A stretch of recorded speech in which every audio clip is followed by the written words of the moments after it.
It is alleged that Kenneth Kuora claims that he has the support and the blessing of President Mnangagwa.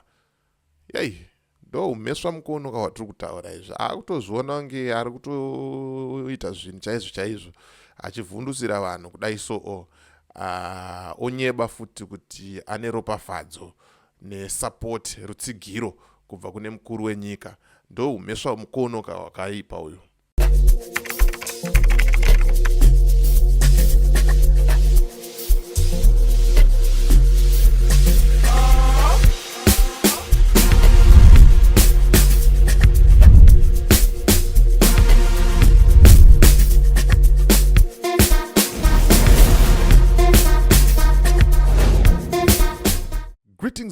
Greetings, good people. My name is DJ Holly and welcome to Point 5 Creative Studios. Chitubu che content, chitubu chisingapwi, chitubu chinonwa nemunhu wese, chitubu chakavhenekwa chikaongororwa nana mazvikokota kunzi aiwaka. Chitubu ichi chine content iri healthy, content yakachena, yakakodzera unge chikonsumwa nemunhu akaita unge iwewe. Ndosaka uri panapa muzuva ranhasi. So if it's your first time here, dzvanya subscribe button and the notification bell so that you don't miss out on any exciting content uploaded. Kana unge wagara uri mugari wepanapa, dango kutenda nekuita sei nekukurumidza kubhadhara rent.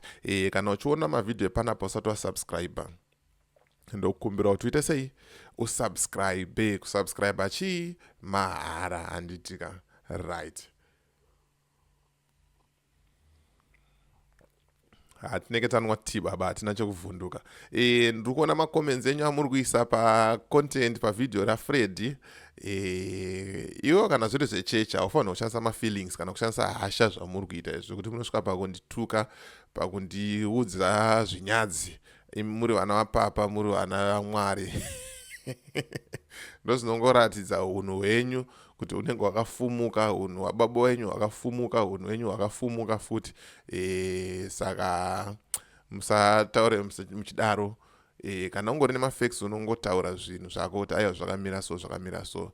Ukazoona kutanga kutuka wakushandisa mafeelings manje. Panapa pachitubu tiripo pakukurukura, tiripo pakuonesana. Simbi inorodza chi? Imwe simbi handitika. Saka kune vasati vaona video iroro, mhirishonga iri kuitika, mhanya ikoko unoona. Ende pari zvino tagadzira poll iri kutaura iyo kuti iyo yandiisa pamunyasozvionera mega. Vamagaya vakatungamirira pari zvino kuti ndeupi muprofita ane mukurumbira anozivikanwa nembiri yekuda madzimai kupfuura kuprofita. Enda unovhota wepapo, mafungiro ako ndo anoenda sei akakosha. Handitika wosiya comment kana uchida, tongonozvionera ipapo apa. Panozopera zuva kana kuti mangwana end of day tovhara poll yedu toona kuti zvakamira sei. Ndiani anenge aenda nechimuti handitika. Pakashata. So nyaya ndiri kufamba nayo zvamanje inyaya yevanhu vakarova munhu. Varova munhu vakamuudza kuti varida kumuuraya. Varida kumuuraya kudaro vakati isusu tine ropafadzo yemukuru wenyika. Ihombe kaidzi. Vakati isusu tinosapotwa nemukuru wenyika. Hamena kuti mukuru wenyika anosapota mhesva mukono dzakadai so here idzi. Nhunzva tunzva, nhubu, mharapatsetsetse, nhundira mutsime. Aiwa vanhu vakadai soka vanenge vane chinangwa chekuda kusvibisa musangano. Ndizvo zviono zvangu kuti zviri kufamba sei. But ngarove munhu. Warova munhu wobva wazviita unge ndiwe chibaba wakutotaura kuti mukuru wenyika anondisapota ende akandipa ropafadzo. Saka pana ari kunzi mukuru wenyaya yacho ndo iyo irapo iyo yakanzi Seke village head arrested over land. Zvikanzi implicates the president. Hanzi akuisa zita remukuru mukati. Akuda kutiza nezita remukuru, akuda kuhwanda nemukuru. Zvinova zvinhu zvakaita sei zvakashata handitika. Ndo nyaya yacho iri apa.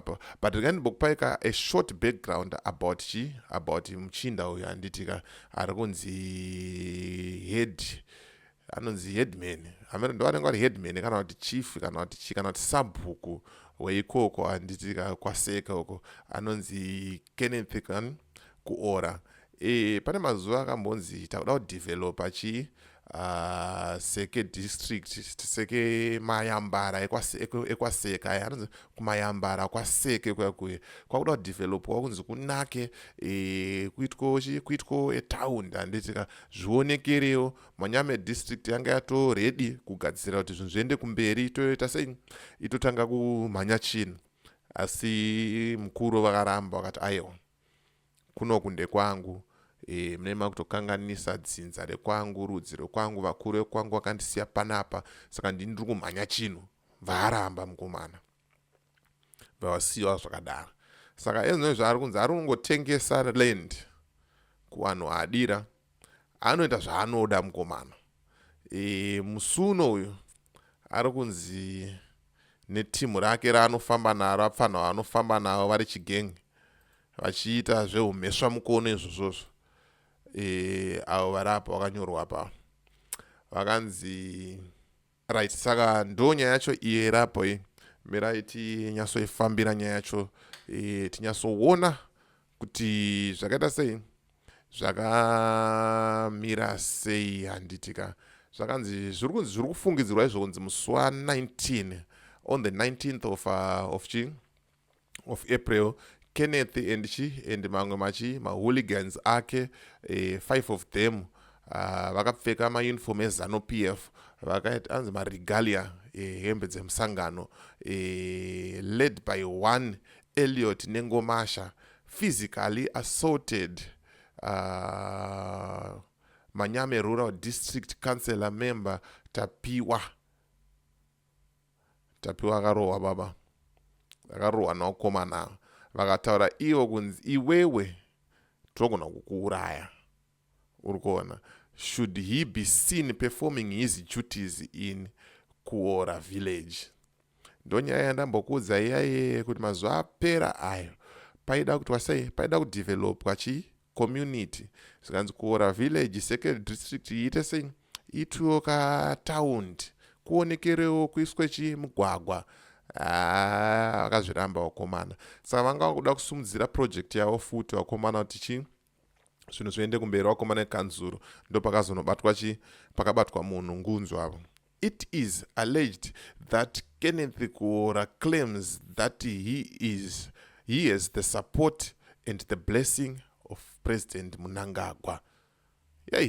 Ndo umheswa mukono kawatiri kutaura izvo akutozviona kunge ari kutoita zvinhu chaizvo achivhundusira vanhu kudai so onyeba futi kuti ane ropafadzo nesupport rutsigiro kubva kune mukuru wenyika. Ndo umheswa mukono kawakaipa uyu hatizvidi izvozvo zvinhu zvakadaro zvisina kuda sei zvisina kunaka zvinhu zvinosvibisa musangano zvakashata nditika pane imwe futi nyaya yehombe ari kunzi ari kutovhura mufesi yeyu netimu rake irori rapfanho ezanu PF vari kunzi vari kufamba vachigugudzira vanhu vachiti bhadharai mari yeprotection fee tikuchengetedzei ukaramba unogona kumuka padeni pako pakatobiwa ende hauna kwaunomhan'ara kana une matakshop une mabhizimisi vanokuti tibhadharai mari yeprotection fee. Saka zvese zvazobuda pachena mushure mekunge mukomana aita sei anyamurwa nepolisi vanzi ayo wamheswa mukono haifanira kugara mucommunity munharaunda mune vamwe mukande mujeri. Saka nyaya dzake dziri kumatare dzimhosva zvamanje manje pachitungwiza Major Street apa pamakona apa ndo pari kufambirwa nyaya dzacho handitika. Saka sezvamunoziva pachitubu tongozvitora touya nazvo kwamuri moita sei mozvionera mega pamino sefodya kuti aiwa nyaya iyi ndeyechokwadi nyaya iyi ndeyekunyeba haindofunga uyu akatadza pakati uyu akagona pakati but zvakanaka here izvi kuita unhubu neununzva tunzva woda kusvibisa zita remukuru wenyika uchizviita unge uri kutoziyana nemukuru wenyika munotaura mese ndo zvisina kunaka izvozvozvo. ndo mhesva mukono watisingaita sei watisingade iwowo. So ndo nyaya yanga tingofamba nayo. Kana usina kuona noise iri kuitika, enda unoona pavhidhio randaita raFred ratanga tichiexposa mukomana nenhau yekunyeba mamiracles, yekuzviita kunge munhu anoona achinyevera vanhu. Enda ikoko ndongonosiyawo comment. Usiya comment yakanaka, usatuke vanhu, usashore vanhu. Vamwe vataura zvavataura izvozvo ndizvozvo, iwo taurawo zvako handitika. So as for me, DJ Holly and the rest of the crew behind the scenes, tikuti it's bye for now. Ngasangane muvhidhio rinoteera.